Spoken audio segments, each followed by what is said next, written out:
Good evening.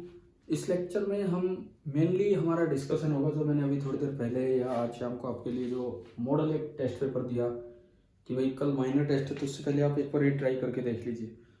उसमें ज़्यादातर questions मैंने एनसीईआरटी बुक 2 चैप्टर से डाले हैं, एक 9th का वर्क एंड एनर्जी और एक 10th का इलेक्ट्रिसिटी, और एक दो सवाल आपके ले लिए हैं जो पुराने पेपर्स थे उनसे, और एक दो कुछ अलग और कॉन्सेप्ट्स ये थे। सिंपल ही रखा है उसको, लेकिन मतलब प्रैक्टिस पेपर है, चाहे इसमें से कल एक भी क्वेश्चन ना आए या हो सकता है एक दो मिल भी जाए, ये तो बाई चांस है, बट फिर भी मैंने कोशिश की कि आप एक बार अपनी तैयारी का जायजा ले लें कि किस तरह से आप तैयार हैं इस पेपर के लिए।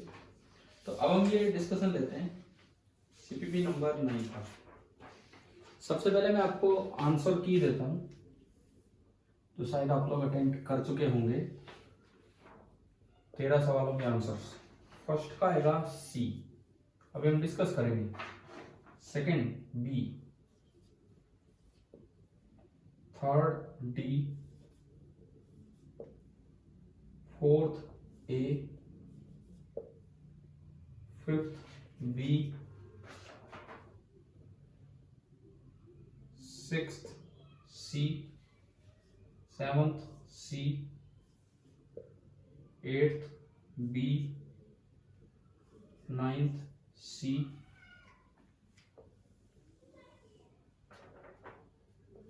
10th A, 11th D, 12th D and 13th D. ये आपकी आंसर की है इस सीपीपी नंबर 9 की, जिसको डिस्कस करने के लिए, और इसी के थ्रू जो हमारे एक दो टॉपिक्स रह रहे हैं वो भी डिस्कस हो जाएंगे इन्हीं क्वेश्चंस के थ्रू। देखिए, और लास्ट में सबसे लास्ट में आपको बताऊंगा कार्बन रजिस्टर्स कि उन पे कलर कोडिंग होती है। इसी लेक्चर के एंड में हम वो भी पढ़ रहे होंगे कि कैसे कलर्स देख के हम रेजिस्टेंस की वैल्यू बता पाएंगे। हम शुरुआत करते हैं क्वेश्चन नंबर 1 से। ये मैं जिन बच्चों के पास ये नहीं है सीपीपी, मैं इस वीडियो के साथ लिंक में वो डाल रहा हूँ, सब डिस्क्रिप्शन में लिंक डाल रहा हूँ इनके पेजेस के। क्वेश्चन नंबर 1 एनटीएससी 2015 में, 2015 का मतलब होता है 2014-15, मतलब 15 में जिसकी सेकंड स्टेज बनी। ये फर्स्ट स्टेज का है जो 2014 में हुआ होगा पेपर, महाराष्ट्र रीजन का। If registers are connected in series, हम क्वेश्चन नंबर 1 डिस्कस कर रहे हैं। If registers are connected in series, ये R1 ये R2 दोनों सीरीज में है। पहले इसमें दो बातें हैं, उनको लेके 4 ऑप्शन बनाए गए हैं। एक तो इक्विवेलेंट रेजिस्टेंस ज्यादा होगा कि कम होगा, तो हमने पढ़ा हुआ है कि सीरीज में जो इक्विवेलेंट रेजिस्टेंस होता है that is greater than maximum of individual resistance. And दूसरी बात, करंट सेम होगा कि डिफरेंट होगा, तो ये भी हम जानते हैं कि सीरीज में करंट सेम होगा। तो ऐसा जो ऑप्शन है वो तीसरा ऑप्शन है। पहला ऑप्शन लिखता है डिफरेंट करंट, इसीलिए गलत। दूसरा लिखता है same current but are equivalent छोटा, इसलिए गलत। तीसरे में दोनों बातें आ रही तो वो सही। अब अगर यही सवाल कभी पैरेलल के लिए आ जाए,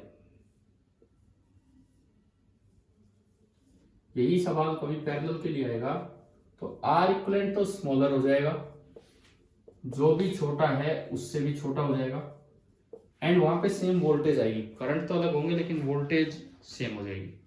तो ये अगर देखा जाए तो अगर आपके थोड़े से कॉन्सेप्ट्स ठीक हैं तो बड़ा आसान सवाल का सीरीज पैरेलल का थोड़ा ज्ञान और ये रिजल्ट्स हैं तो ये सीधा हो जाना चाहिए।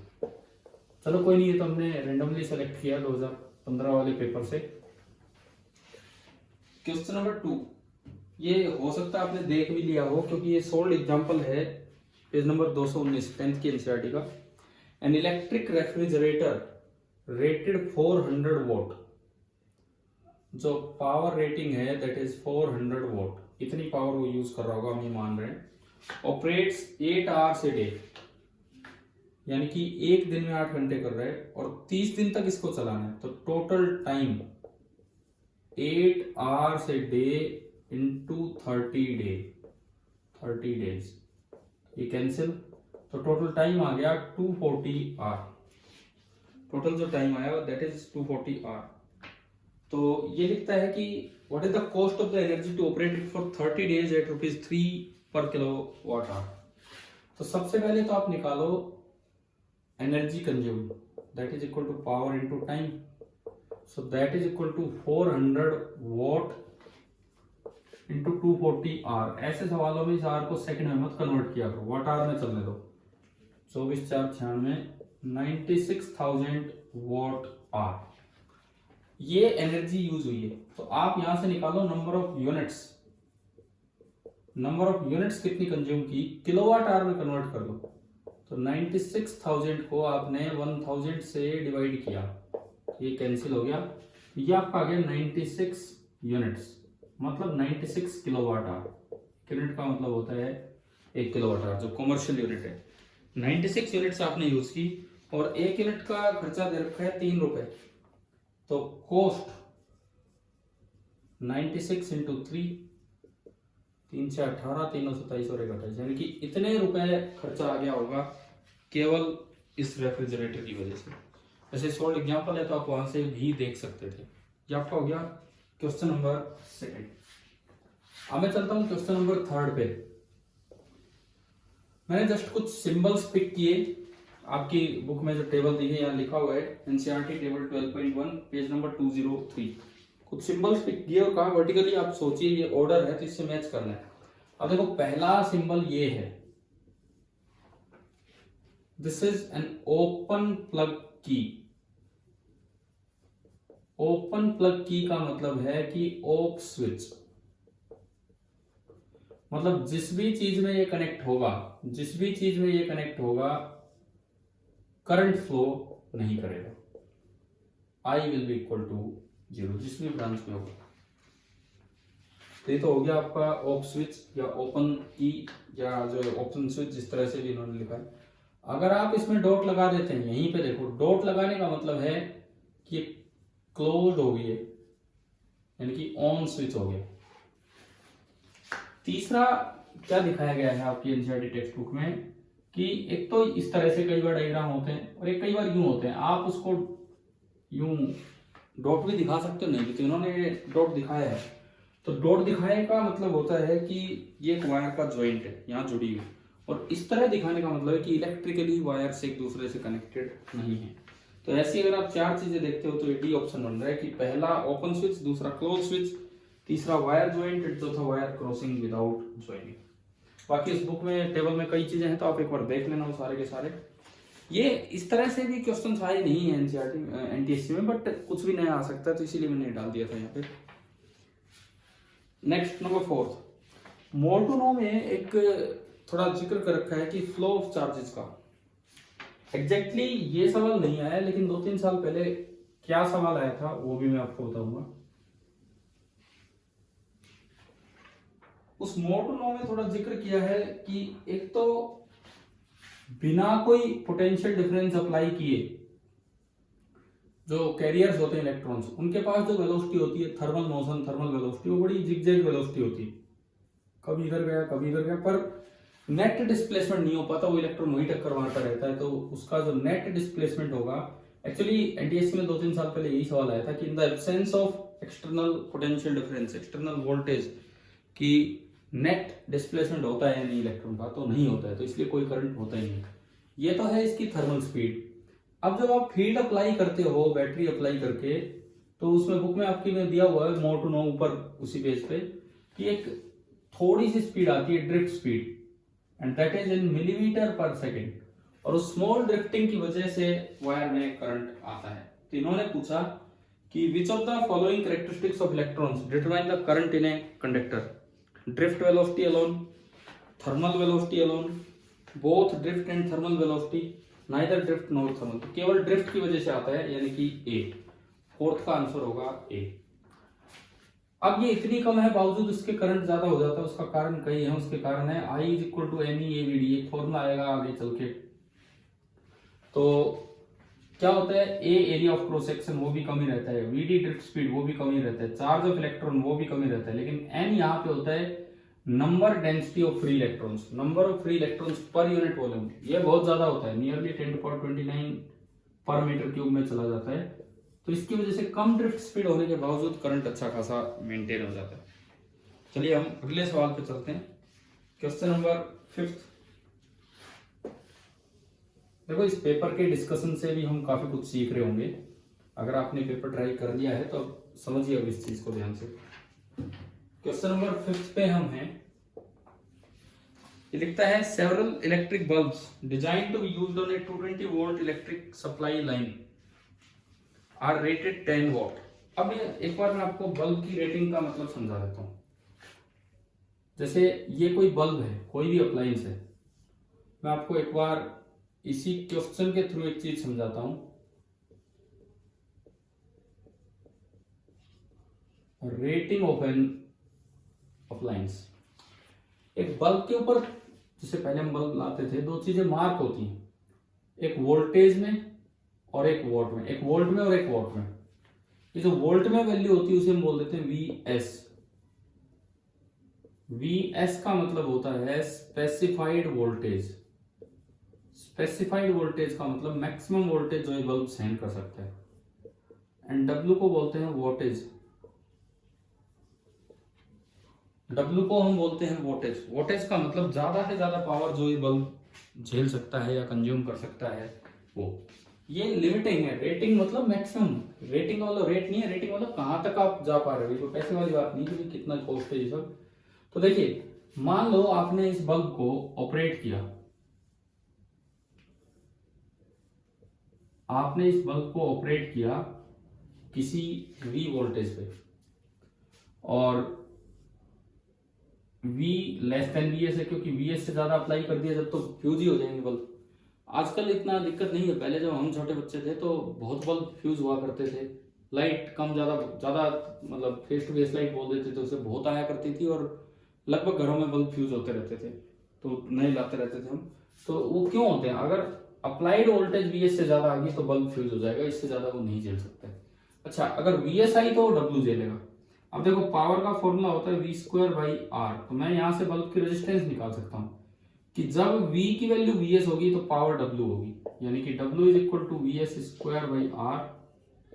एंड यहां से मेरे पास R आ गया VS²/W। मतलब क्या कि किसी भी बल्ब की या अप्लायंस की अगर आपको रेटिंग दे रखी है तो वहां से आप उसका रेजिस्टेंस निकाल सकते हैं VS²/W। और अब अगर उस बल्ब को किसी दूसरी वोल्टेज पे अप्लाई किया तो जो पावर वो कंज्यूम करेगा दैट विल बी V²/R। और अगर मैं R की वैल्यू पुट करूं तो ये बना V²/VS² into W, and this will be less than W। ये जो होगा ये W से कम होगा क्योंकि V VS से कम है।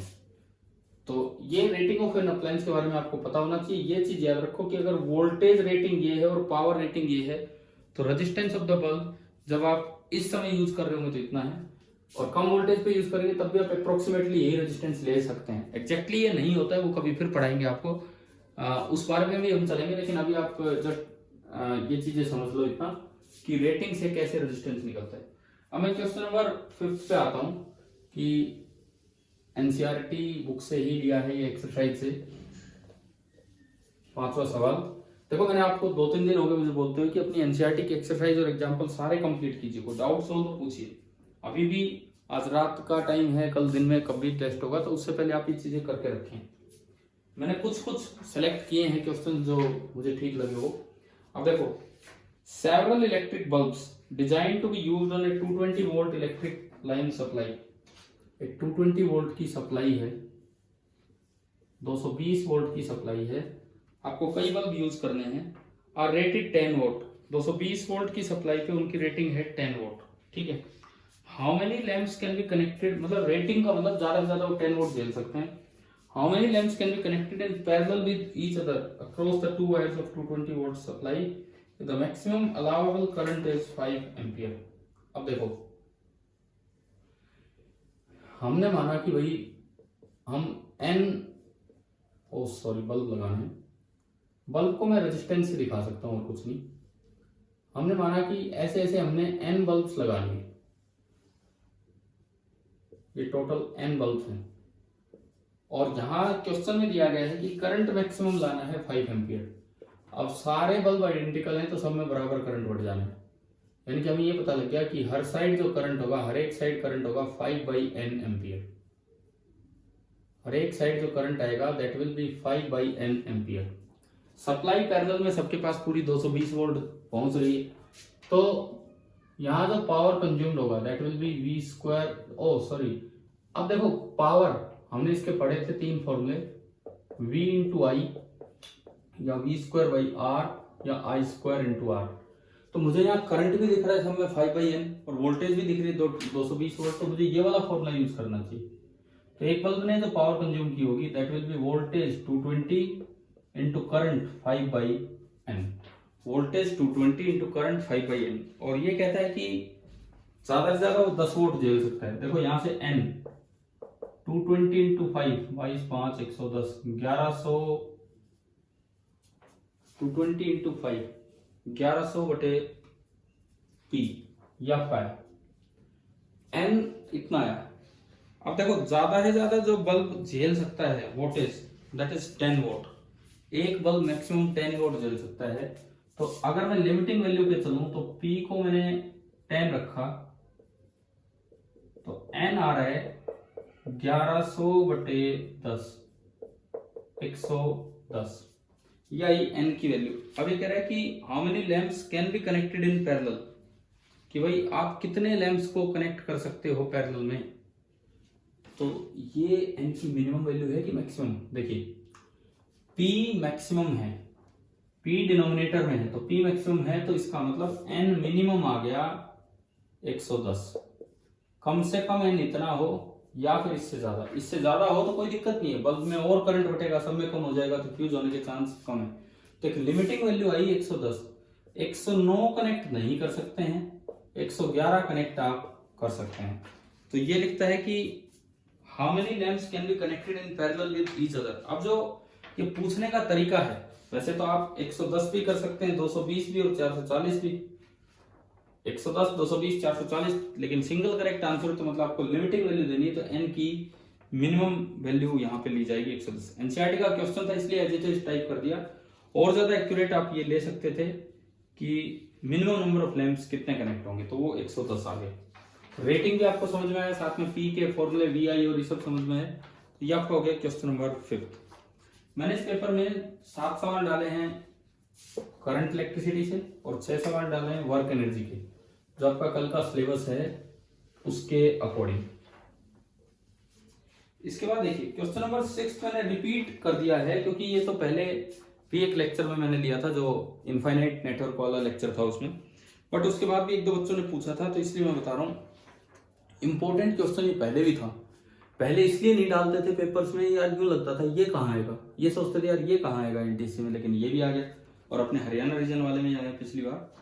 तो देखिए एक बार सुन लीजिए, एक स्क्वायर बॉक्स है, सॉरी ग्रिड है, जिसमें कई स्क्वायर बॉक्सेस बने हुए हैं, और किन्हीं भी 2 कॉर्नर्स के बीच का जो रेजिस्टेंस है that is R।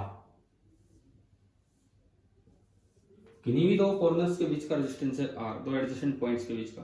Find the equivalent resistance of the whole grid between the 2 terminals A and B।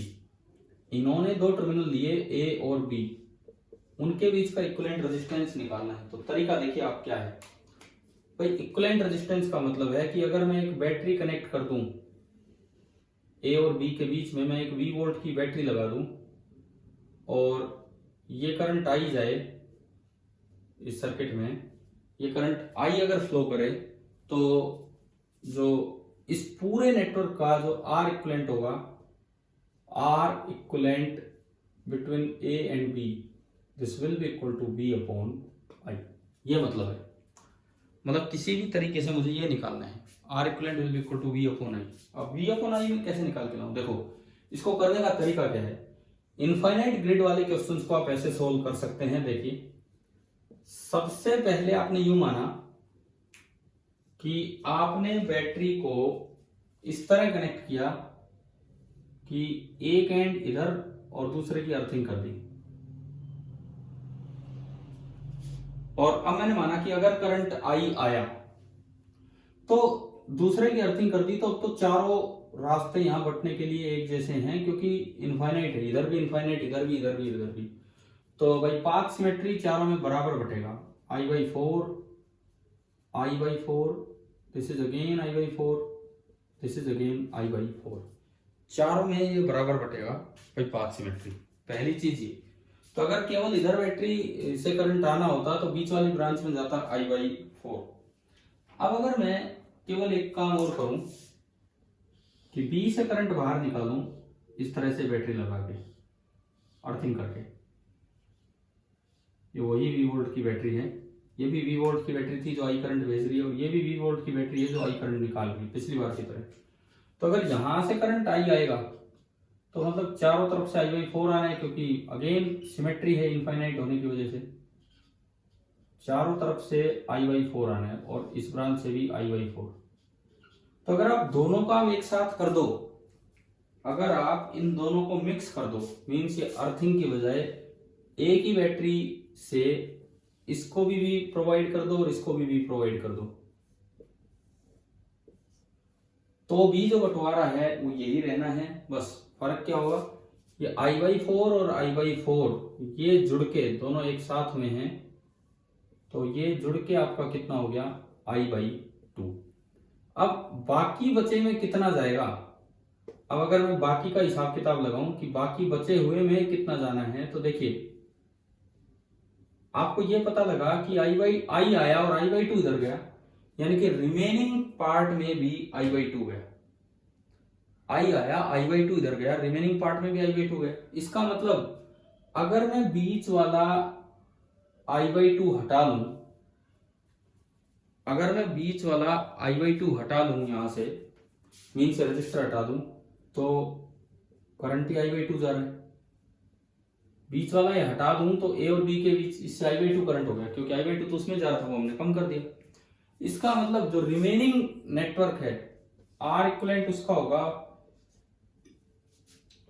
I/2 इसमें आया और I/2 ही उसमें गया। जब इसका R था उसमें I/2 गया, तो इसका मतलब बचे हुए का भी R ही होना चाहिए, क्योंकि बराबर इससे हो रहे हैं, I/2 इसमें और I/2 उसमें।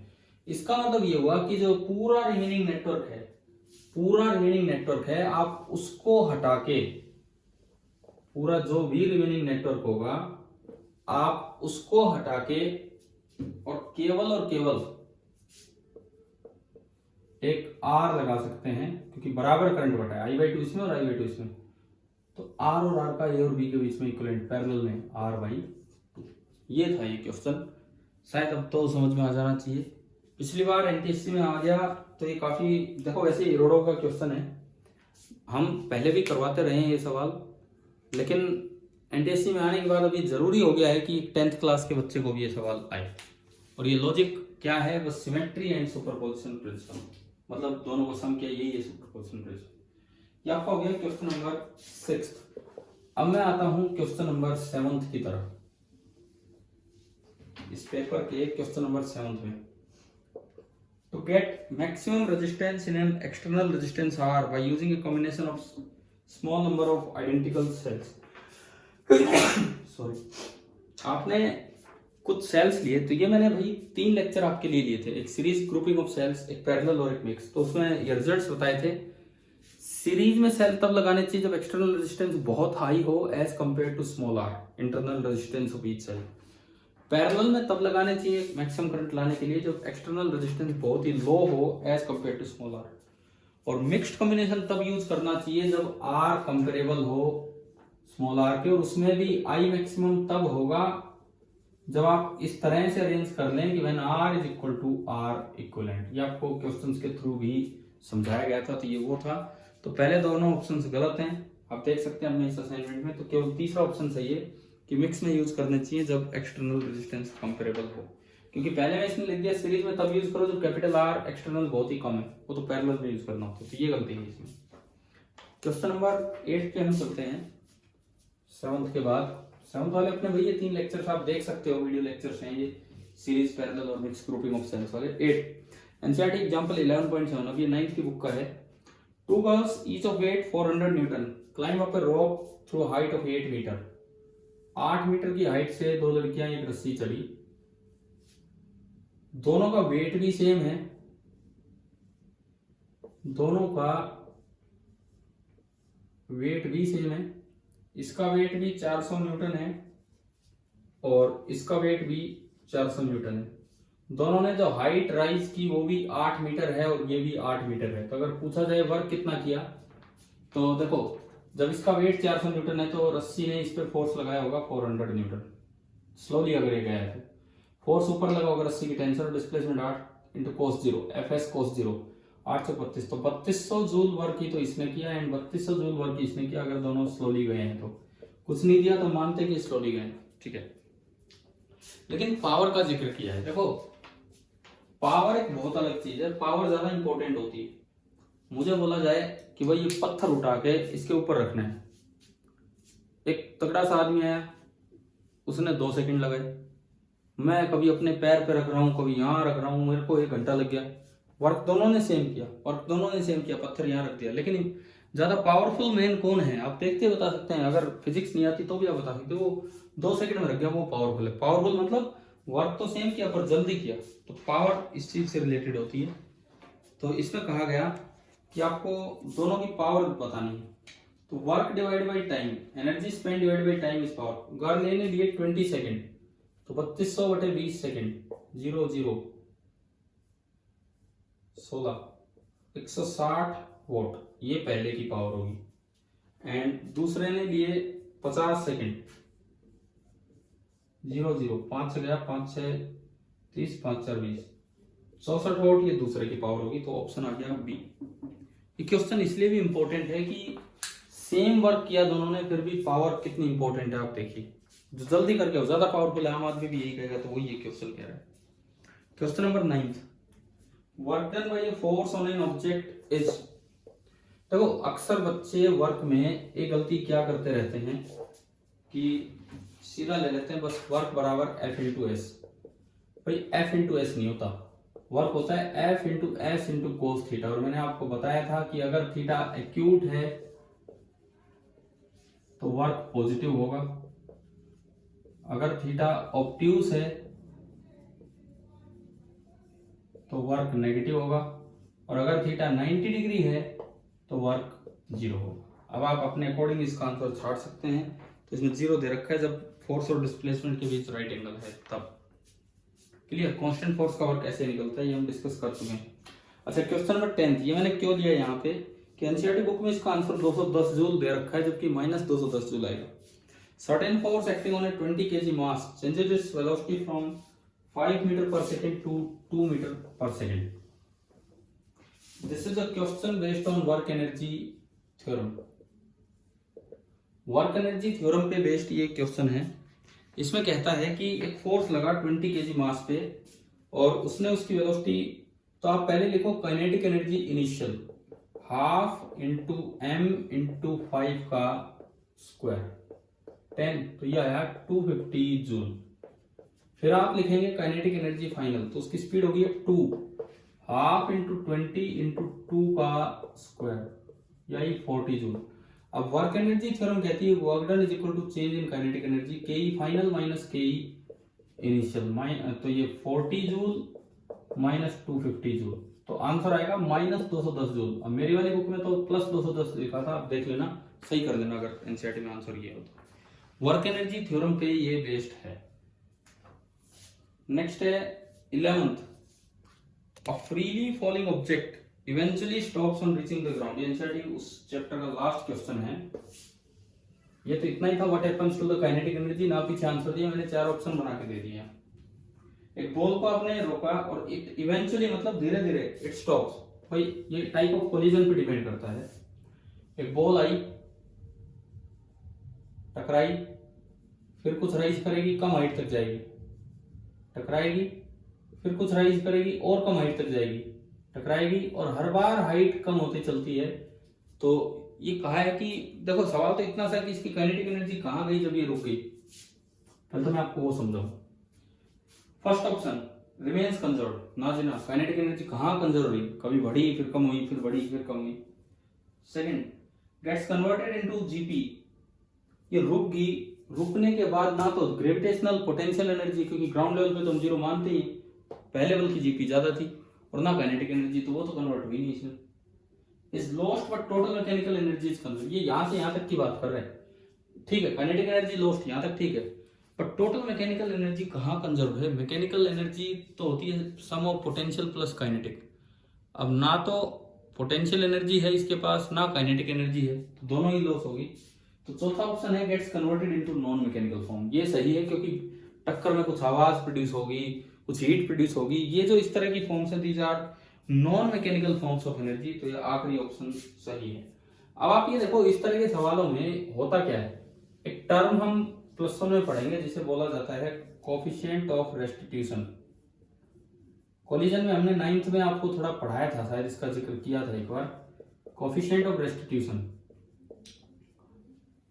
इसकी वैल्यू 0 से 1 के बीच में होती है। इक्वल टू भी हो सकता है, बिल्कुल इक्वल टू 0 का मतलब बॉल टकराते ही चिपक गई, जैसे गोबर की बॉल है, जैसे कीचड़ की बॉल है, नीचे जाके चिपक गई, दोबारा उठी नहीं।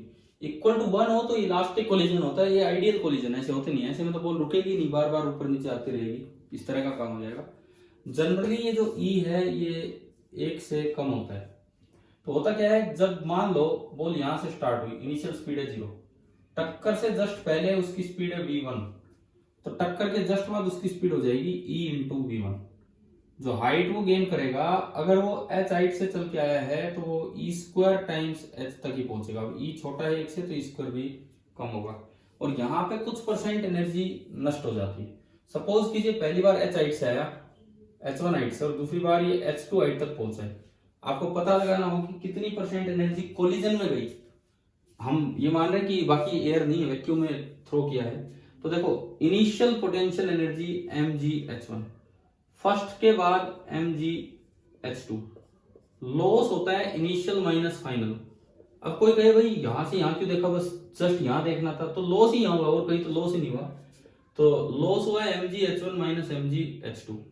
अगर परसेंटेज लॉस बताना हो तो ये होगा mgh1 minus mgh2 upon initial energy और into 100। mgh1 minus mgh2 upon initial energy into 100। mg cut भी गया, h1 minus h2 upon h1 into 100। ये आपका है परसेंटेज लॉस ऑफ एनर्जी क्या हुआ। क्लियर? तो ये आपका हो गया क्वेश्चन नंबर 11। 12th देखिए आप, क्वेश्चन नंबर 12 देखिए।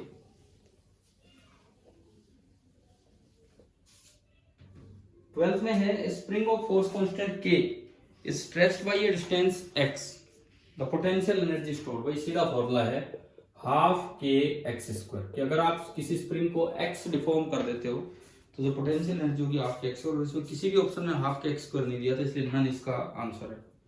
और आखिरी जो मैं पहले भी डिस्कस कर चुका कभी, जब जिस दिन वर्क की यूनिट डिफाइन की थी, कि 1 जूल जब आप डिफाइन करते हो तो केवल इतना सा बोलते हो कि मास से कुछ भी हो, आपने 1 न्यूटन फोर्स लगाया और उसका डिस्प्लेसमेंट 1 मीटर हो गया उसी डायरेक्शन में, तो वर्क 1 जूल होगा। ये मास पे डिपेंड नहीं करता है। तो वैल्यू ऑफ एम में भी एनीथिंग। जूल को डिफाइन करने में भी हमने इस चीज का सहारा लिया था।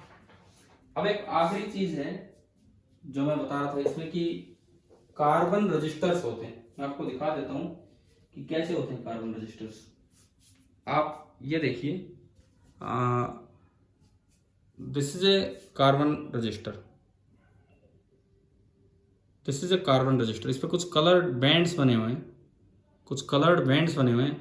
ये अंदर से वायर आपस में मिली नहीं है, बीच में कार्बन कंडक्टिंग फॉर्म में है ग्रेफाइट, ऊपर एक प्लास्टिक कवरिंग है, सिरेमिक कवरिंग, उसके ऊपर कलर्ड बैंड्स है, और दोनों साइड से वायर इंसर्ट कर रखे हैं लेकिन ज्वाइन नहीं है, metallic wire.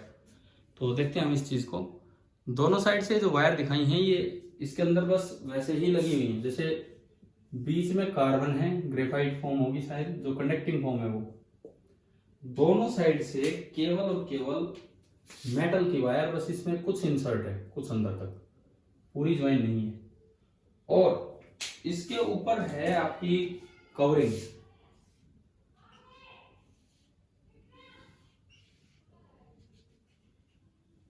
This is plastic covering, और उस प्लास्टिक कवरिंग पे 4 कलर्ड बैंड्स हैं, 1 2 3 थोड़े पास पास होते हैं, फिर चौथा थोड़ा गैप में मिलता है, 4। फोर्थ कलर अक्सर गोल्ड या सिल्वर ही मिलता है।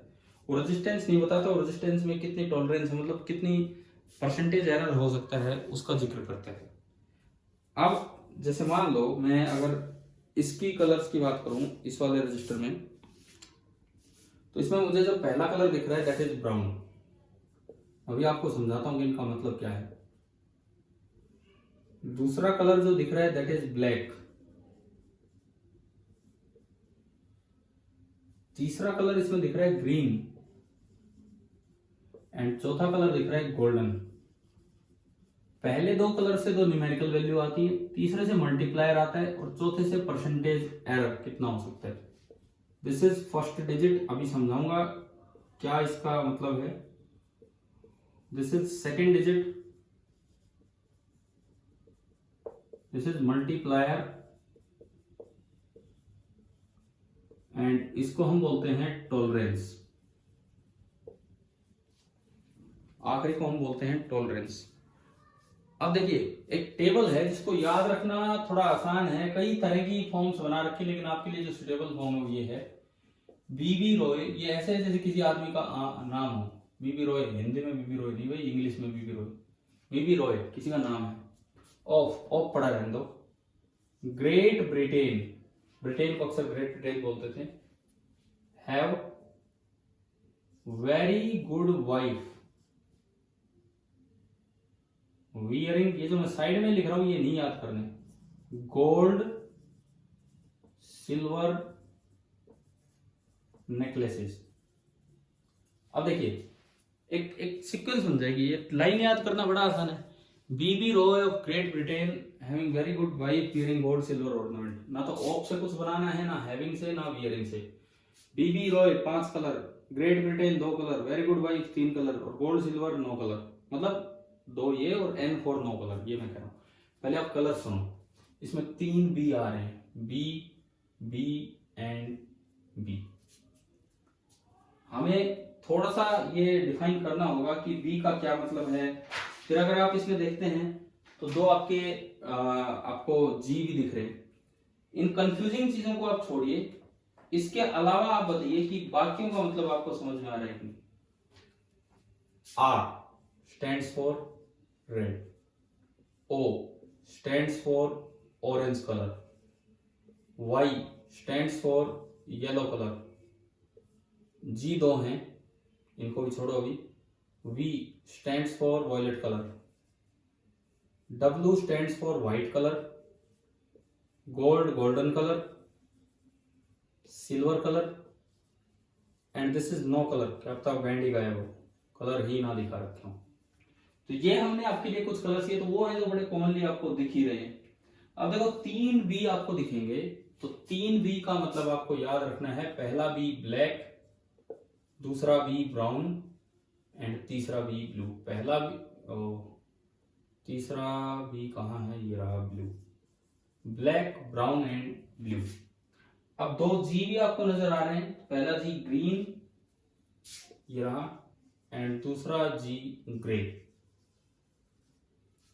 मुझे लगता है आप तो सारे कलर्स हमने लिख ही दिए हैं। अच्छा ये यूं क्यों याद किया? वैसे यार कलर याद करना मुश्किल है, पहले ब्लैक फिर ब्राउन फिर रेड फिर ऑरेंज फिर येलो ग्रीन भूल जाएंगे हम, लेकिन बीबी रॉय से एकदम याद। अब ये डिजिट्स चलेंगे 0 1 2 3 4 5 6 7 8 और 9। वाइट पे आकर रुक जाओ, मीन्स वाइट नहीं व्हाइट पे आकर रुक जाओ। 9 तक आप चलिए और 0 से लेकर 9 तक आपने डिजिट्स बना दी। अब इनके साथ चलते हैं इनके मल्टीप्लायर्स। देखो पहला कलर है ब्राउन, ब्राउन का मतलब कितने डिजिट है 1, मैं रेजिस्टेंस लिख के दिखाता हूं आपको। दूसरा कलर है ब्लैक, ब्लैक की डिजिट है 0 इनटू, यहां चाहे कुछ भी बने, यहां एक मल्टीप्लायर आएगी 10 की पावर, पावर हमें बताएगी तीसरी। तीसरा कलर है आपका ग्रीन, तो ग्रीन की डिजिट है 5, तो अब 10 की पावर 5 लगा दो।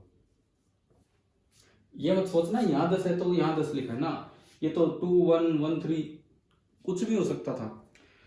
वहां जो आएगा वो 10 की पावर में है, और 10 की पावर कितनी लेनी है जो डिजिट उस कलर की है। तो ग्रीन की 5 है तो 10⁻5। फिर ध्यान रखना भी 0 से स्टार्ट करना, 1 से मत कर देना, W तक आते आते 9 हो जाना चाहिए। ये आपकी रेजिस्टेंस आ गई किसमें, ओम में। अब मैं एक बार मल्टीप्लायर के बारे में बता दूं कि आखिरी इन दो की कोई डिजिट तो है नहीं 9 तक आने के बाद, परंतु अगर तीसरे नंबर पे गोल्ड हो तो मल्टीप्लायर होता है 10 की पावर -1, एंड तीसरे नंबर पे सिल्वर हो तो मल्टीप्लायर होता है 10 की पावर -2। तीसरे नंबर पे अगर व्हाइट हो तो 10 की पावर 9, ग्रे हो 10 की पावर 8, वायलेट हो 10 पावर 7 से मल्टीप्लाई करेंगे, ब्लू 10 पावर 6, ग्रीन हमने किया ये 10 power 5, yellow 10 power 4, orange 10 power 3, red 10 power 2, brown 10 power 1 and black 10 power 0, यानी कि टोटल 1। और अगर गोल्ड हो तीसरे नंबर पे, पहले नहीं मिलेगी गोल्ड, पहले तो तीसरे नंबर पे गोल्ड हो तो 10 पावर -1 से मल्टीप्लाई करेंगे, और सिल्वर हो तो 10 पावर -2 से। अच्छा, अब आखिर में टॉलरेंस है, बस हम इसमें गोल्ड और सिल्वर ही लेते हैं। अगर गोल्ड दिया है तो 5% और सिल्वर दिया है तो 10%। और थोड़ा ये ध्यान रखना कि अगर 3 ही बैंड हो, चौथा कलर ही गायब हो, तो इसका मतलब ये जो टॉलरेंस है 9 कलर के लिए 20%। गोल्ड की टॉलरेंस है 5%, सिल्वर की 10% एंड 9 कलर की कोई कलर ही नहीं है, 3 ही बैंड है तो 20%। ये कुछ वैल्यूज हैं जो हमें याद रखनी है। अब जैसे इसकी देखें हम, ब्राउन ब्लैक 10 ओम, लेकिन मल्टीप्लायर में ग्रीन है तो 10 इंटू 10 पावर 6 ओम, 10 इंटू 10 पावर 6, 10 पावर 5 ओम, मतलब 10 पावर 6 ओम हो गया, मतलब 1 मेगा ओम। तो इस रजिस्टर की रेजिस्टेंस है 1 मेगा ओम। अच्छा, टॉलरेंस में इसमें गोल्डन कलर दिखा रखा है, तो मतलब इतनी तो इसकी वैल्यू कंपनी ने बना के दी है, लेकिन 5% ऊपर नीचे हो सकती है, तो 5% इसकी टॉलरेंस है। तो मुझे लगता है कि शायद ये टेबल भी आपको समझ में आ रही होगी कि किस तरह से देखनी है। थोड़ा सा मिक्सअप हो गया है, बट आपको समझ में आ गया होगा कि कैसे ये कलर्स बनाने हैं। 3 बी आएंगे, ब्लैक ब्राउन ब्लू, 2 जी आएंगे, ग्रीन और ग्रे, बाकी किसी में कोई कंफ्यूजन नहीं। डिजिट्स 0 से 9 तक आएंगी, व्हाइट तक। मल्टीप्लायर 10 की पावर 0 से 10 की पावर 9, लेकिन गोल्ड आया तीसरे नंबर पे तो 10 पावर -1 मल्टीप्लाई करे, सिल्वर आया तो 10 पावर -2, और चौथे में या तो गोल्ड मिलेगा या सिल्वर या फिर कोई कलर नहीं, 3 ही बैंड मिलेंगे। गोल्ड मिला तो टॉलरेंस है 5%, सिल्वर मिला तो टॉलरेंस है 10%, और कोई कलर वहां नहीं है तो टॉलरेंस है 20%। तो इस पेपर के डिस्कशन के साथ ही मैंने आपको ये वाला काम और सिखाया कि किस तरह से हम कलर्स आइडेंटिफाई करते हैं, कलर से कैसे कार्बन रजिस्टर की रेजिस्टेंस निकाली जाती है। अब ये रेजिस्टेंस मैंने आपको एक दिन एक सर्किट दिखाया था, उसमें लगे थे, उसमें से हटाया गया है, आपको दिखाया गया है प्रोजेक्ट जो मैंने दिखाया था एक दिन। तो अब मुझे लगता है कि शायद आपकी पेपर की तैयारी ठीक ठाक होगी, ये टेस्ट अपना रिवाइज आपने कर ही लिया होगा। Best of luck for tomorrow. Thank you.